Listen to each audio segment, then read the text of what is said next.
पापा जी अपने पूरा घर गंदा कर दिया। अभी अभी संगीता ने पोछा मारा था और आपने चप्पलों के निशान छोड़ दिए। थोड़े तो समझ होनी चाहिए आपको।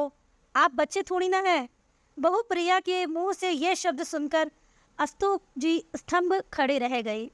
कैसे पुलिस की नौकरी में सिर्फ उनकी एक आवाज़ से बड़े मुजरिमों को हिलाकर रख देती थी, और आज उनकी बहू उन्हीं के घर में इतना कुछ सुना रही है। तभी पत्नी ने उन्हें सोफे पर बिठाते हुए कहा, कोई बात नहीं जी, बहू की बातों का क्या बुरा मानना, बस जुबान की तेज है, बाकी उसके मन में कुछ भी नहीं है ऐसा। अशोक जी ने पत्नी की आंखों में देखा, जैसे कुछ पूछ रहे हो। सच में? और फीकी सी हंसी उनके होठों पर तैर गई, लेकिन आंखों के कोर थोड़े से नम हो गए। सोफे पर बैठे बैठे ही सोचने लगे, कितने जतन से इस घर को खड़ा किया था, एक एक तिनका अपने हिसाब से रखवाया था इस घर का, ताकि सेवा अवकाश के बाद पति पत्नी सुविधाओं के साथ आराम से रहेंगे। लेकिन आज सारी दुनिया उनके एक कमरे में ही सिमट कर रह गई। कमरे से बाहर निकलो तो कितना कुछ सुनना पड़ता है।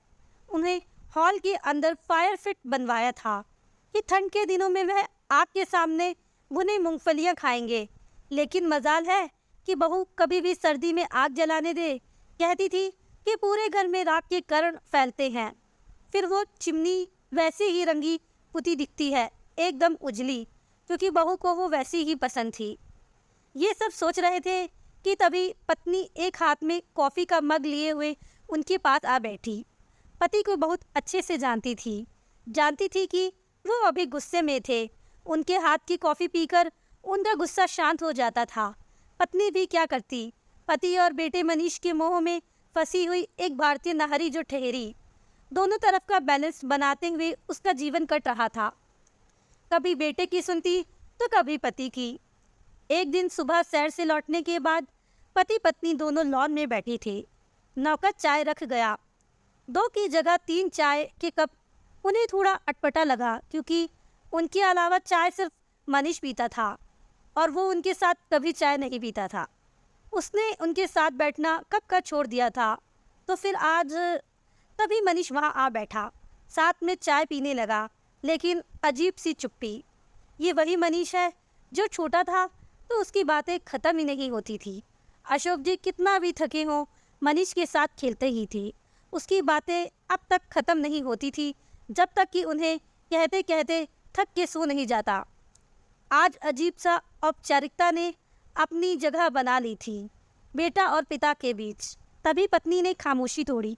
मनीष, अगले महीने तो प्रिया के भाई की शादी है ना? हाँ माँ, इसी बारे में बात करने आया हूँ। लड़के वाले इसी शहर के हैं और वो यहीं से शादी करना चाहते हैं। सो प्रिया का परिवार शादी के लिए ये घर चाहता है। वो हमारे घर से ही शादी करना चाहते हैं। इसलिए मैं चाहता हूँ कि जब तक भीड़ भाड़ रहेगी घर में, तब तक आप दोनों दीदी के पास चले जाओ। आप दोनों को भीड़ भाड़ से असुविधा होगी, और दीदी भी तो इसी शहर में है, तो आप लोगों को कोई तकलीफ भी नहीं होगी। तो आप दोनों का कमरा भी उनके काम आ जाएगा। ये सुनकर अशोक जी गुस्से से लाल हो गए। फिर भी अपनी आवाज़ को संयम करके बोले, बहू के घर वालों को दूसरा घर दिला दो किराए पर। 10-15 दिनों के लिए हम क्यों शिफ्ट हो कहीं? पापा, आप ही ना गजब करते हो। प्रिया के घर वाले हैं, हमारे इतने बड़े घर में रहते उनके लिए दूसरा घर देखे। अब प्रिया ने उनसे कह भी दिया है, आप लोग अपना देख लो, वो यहीं आएंगे। यह कहकर मनीष एकदम से अंदर चला गया। अंदर से बहू प्रिया की आवाज़ भी आने लगी। लग रहा था कि वो सब सुन रही थी और उसे अशोक जी की बातें शायद अच्छी नहीं लगी। आज पत्नी की आंखों में आंसू बह रहे थे और अशोक जी ने अपना कांधा दिया, जैसे कह रहे हो, अभी मैं हूँ, सब ठीक कर दूंगा। दूसरे दिन शाम को अशोक जी सैर से आए तो पत्नी ने बताया कि बहू और बेटा बच्चों के साथ छुट्टी बिताने अपने ससुराल गए हैं, वो भी बिना बताए। अशोक जी मुस्कुराने लगे और बोले, देख पगली, यही बच्चे होते हैं जिनके लिए तू मुझसे लड़ती थी, जिनके लिए जाने कितनी रातें हमने जगह जगह के बिता दी। आज वो हमारे घर से हमें ही जाने को कह रहे हैं। कोई बात नहीं, मैं भी इनका बाप हूँ। यह कहकर वे अंदर चले गए। 1 हफ्ते बाद मनीष परिवार के साथ लौटा तो दरवाजे पर ताला लगा था। चौकीदार बैठा उन्हें देखता ही उनके पास पहुंचा और एक चाबी मनीष के हाथों में दी और साथ में एक चिट्ठी भी। चिट्ठी खोलकर मनीष पढ़ने लगा। वो खत अशोक जी का था, मनीष के नाम। मनीष, मैं और तुम्हारी माँ रामेश्वर जा रहे हैं। हम 1 महीने बाद लौटेंगे। ये जो चाबी है तुम्हारे हाथ में, वो घर की चाबी नहीं है, वो एक दूसरे फ्लैट की चाबी है जिसने तुम सभी का सामान रखवा दिया है।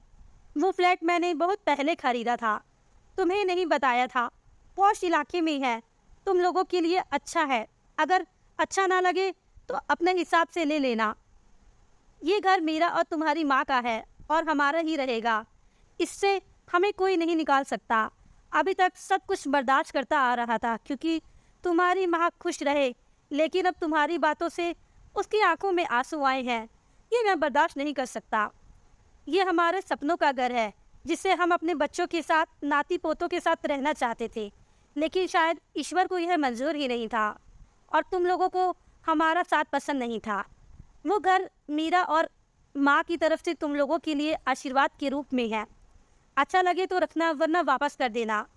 माता पिता होने के नाते हम अपना आत्मसम्मान नहीं खो सकते। हमारे बाद ये घर ट्रस्ट का होगा जो यहाँ वृद्ध आश्रम बनाएंगे। इस घर पर तुम्हारा या तुम्हारी बहन का कोई अधिकार नहीं होगा।